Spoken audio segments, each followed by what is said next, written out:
Hello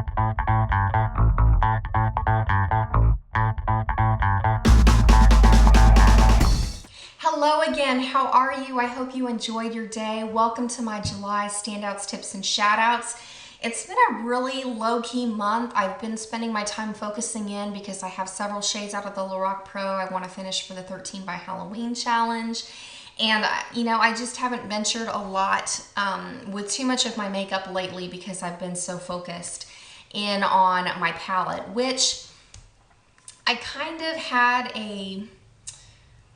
I guess you could call it a revelation this month, but it's one of the most awesome things about painting palettes is you can start off feeling one way about products and then feel completely different. And I know I've had comments before that it seems really arbitrary to force yourself to use shades that you don't like out of a palette, but I really wanted to bring kind of my experience with this because that's exactly how I felt about Half Baked in the Urban Decay Naked palette last year. And by the time I finished it, I really learned to love it. And now I cannot imagine my eyeshadow collection not including a gold somewhere in it. So I wanted to share that this month because now that table has been turned with my Lorac Pro palette and the shade Garnet. Because Garnet was really a shade that when I first started using the palette, I'll be honest with you, I thought it was ugly. And I looked at it thinking, there is no way I'm going to make that work. I don't want to walk around looking like I'm trying to do the Iron Man thing every day. I mean, I'll be real honest.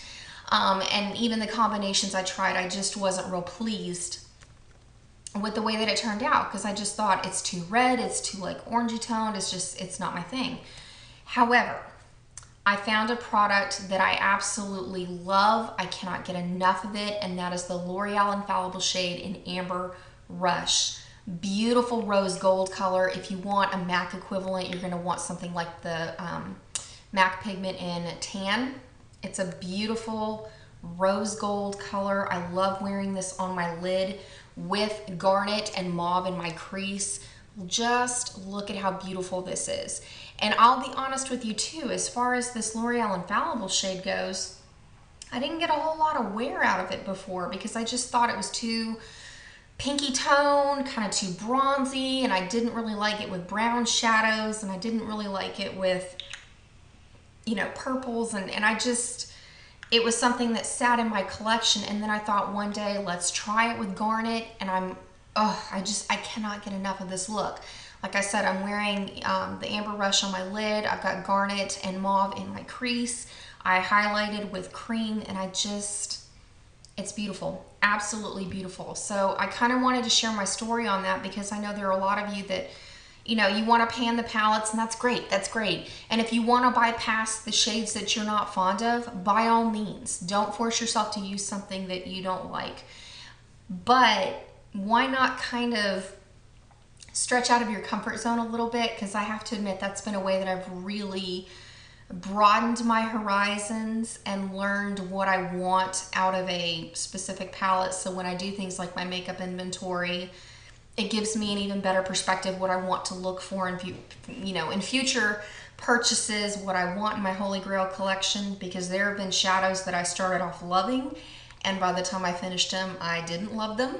And vice versa. Started off hating them and ended up loving them. So it can be a toss-up. I challenge you to try jumping out of your comfort zone a little bit. And also on that note of jumping out of your comfort zone, I've also really fallen in love with another shade out of the Lorac Mega Pro palette that at first I kind of snubbed at a little bit because I don't typically go for shades in this color.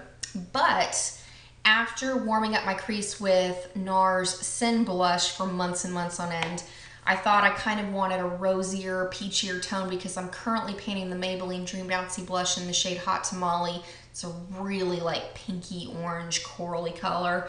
And then I'm putting the MAC Stereo Rose on top of it. So, my look on my eyes is kind of a rosy gold color, and I'm trying to pair it with a little bit of an orangier tone. So I went through with my Lorac Mega Pro palette, and I've fallen in love with this shade Apricot right here. I use it on a fluffy Sonia Kashuk brush and basically just lightly run it through my crease to warm up the look. Absolutely love it. It's helping me get through yet another eyeshadow in my Lorac Mega Pro palette and find a way that I love it in the process. So, you know, like I said, unexpected surprises. It was a shade that I kind of looked at and I was like, who am I kidding? I am never, ever going to use that shade. And now I find myself reaching for it every single day of the week. So I highly suggest you branch out of your comfort zone no matter what palette you're panning, or if you have a blush that is kind of, you know, intimidating to you, or you know, something that you don't think would necessarily work. Try it with warmer tones, try it with cooler tones, try it with something completely outside of the box of what you would normally pair it with. You never know. You never know. You might just fall in love with it. So, all right, next I've got two great lip products to show you that I just can't get enough of. Might as well just pan them because I keep reaching for them over and over and over again. They are two Bite beauty products. The first one is this glossy lip crayon in the shade Rhubarb. I love it. Like, I'm reaching for this every time I need to reapply my makeup. It is a lovely shade, kind of going with that 90s lip, but a little bit more pink. Again, it looks stunning with Amber Rush and Garnet on my eyes, even though I'm wearing kind of an orangier tone on my cheeks. I just, every single time I'm putting on a lip product, I find myself reaching for this, unless I want a matte lip. And then I'm reaching for this Bite, I want to say it is the matte, yes, it's the matte cream lip crayon in the shade Glacé. Beautiful shade. In fact, I wore this today earlier just because I wanted more of a matte lip, and anytime I want kind of a, you know, a more nude finish, kind of a more brown tones, like when I have a little bit more color to my skin, I love using Glacé. So two very, very awesome lip products. And then I've kept the Revlon Colorburst Matte Kissable Balm Stain in the shade Sultry in my purse. I like wearing that if I want a little bit of a pink look to, you know, a nude kind of 90s vibe lip, but I don't know, just the last like week and a half, I've been popping the Rhubarb pencil into my purse, even though I've got Sultry already in there. So might as well just pan this sucker, seriously. So had to mention that because those are two things. Rhubarb especially is on my repurchase wish list whenever my no buy is done, because it's that stunning. Like, I want to have that in the future. And in fact, I wanted to kind of reach out to you if you have any dupeable shades for the Garnet. You know, the closest thing I found so far is MAC Antiqued, but if you have any other ideas to shop your stash and find something that is right on target with Garnet, let me know in the comment section below, because I really am going to miss that shade. Like, and it's just, it's so weird because I hated that shade to start with, and now I'm like, I'm already thinking about what am I going to do when it's gone? Does that mean repurchase the palette, or does that mean find a single? I don't know. So moving on. The last product I have to put in as a standout is the Mario Badescu facial spray. It's the Rose Water.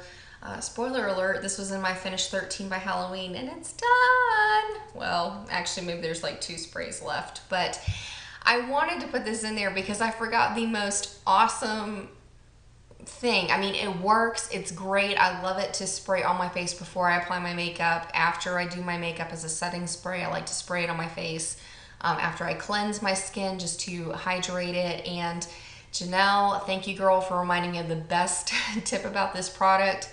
It's $7 at Ulta. Seriously, save the money that you spend on MAC Fix Plus. Go buy yourself some Mario Badescu Rose Water Spray, because I have to admit, like, it does a really nice job of leaving my makeup, you know, bulletproof all day, and I can still spray this on my skin all throughout the day just as a refreshing mist. $7 compared to what, 20 or 22, whatever Fix Plus is. Thank you, Janelle, for reminding me of this. And Rita, you too. Like, I think this is holy grail status for me, to be honest. So that is it as far as my standouts, tips, and shout outs. And then I kind of wanted to, I guess this is a little bit of a shout out, and but I had a very interesting comment that I noticed this morning, and it kind of is reflecting how I'm feeling a little bit. Not necessarily that I'm hitting a brick wall, but she made an interesting thought that made me really kind of think about where I am and you know, how I want my painting to evolve. And she was like, I really miss your Shop That Stash and really miss like duping new palettes. And I really felt like a damper has been put on that with the I'm on a no buy, because I'm not, you know, necessarily looking at everything. And so I sat down and I thought about her comment very, very seriously. And in that, I've decided to pull out a whole bunch of my palettes, and I'm kind of debating the idea of maybe doing a color theme of the week. I don't know, leave a comment below if that would be something you'd be interested in, and then a subsequent get ready with me, maybe a Shop That Stash. Because, P.S. and by the way, I was on Instagram yesterday and I saw Trend Moods kind of spoiler picture of the Urban Decay holiday palettes that will be released at Christmas this year. It looks, you know, pretty close to the 15th anniversary palette that came out several years ago, which I own. There were a lot of repeat shades in there, and some of the things that they've put in as new shades look like similar shades that they've already released in other palettes. So it just had me thinking about it. And then I watched Emily's, or Emily Noel 83's video with the Sun-Kissed Olive, and I've been wanting to do a Shop That Stash and show you the high-end things that you can pull out. Like, my immediate thought was kind of Urban Decay's Mildew, and there's a shade out of the 15th anniversary palette that's pretty close to that creamy gold. So don't worry, I will have some Shop That Stash coming. It's just right now I kind of have like more drugstore combos that I would sub in high-end shadows for. Maybe I should kind of jump on the bandwagon of doing half drugstore, half high-end for my eyes, and see if you can tell the difference. I don't know. It really got me thinking about kind of the direction I want to go with my channel, because I want to stick with my, you know, not purchasing makeup. I really want to focus in on painting. But she made a valid point that, you know, that's something that she misses, and it seemed like I'd been stuck in painting, even though I don't feel stuck. But, you know, I guess maybe it's not coming across that I'm as enthusiastic, because I've been so focused just on Lorac Pro lately, because I'm kind of a little bit concerned I won't finish it, since Mauve is taking eons to get through. So, all right, that's enough rambling for now. Thank you so much for taking the time to watch this. I really, really appreciate it. Again, let me know in the comments below if you'd be interested in seeing a color of the week, because I still want to pan the Lorac Pro. I'm not going to stop my goals in that. I still want to stay in my stash. So just kind of thinking how I would route that a little bit. So I'm interested to hear your thoughts and see if you'd like maybe jumping in on that. So that's about it for now, and I need to finish working on my decluttering and get the I'm on a no buy update up, because I thought about putting a decluttering monetary value on what I'm getting rid of, because I kind of need to up the ante in that department too. And then don't worry, the whole like collecting versus hoarding is coming. I'm just kind of, again, gathering my thoughts together before making that video, because it is going to be, it's going to be a big video. Like, you either love it or hate it. And, you know, I want to make sure that it's not something that I'm going to be ashamed of putting out, or something I'm not proud of. So you know how that goes. So that's it for now. I hope you enjoy the rest of your evening, and I will see you very, very soon.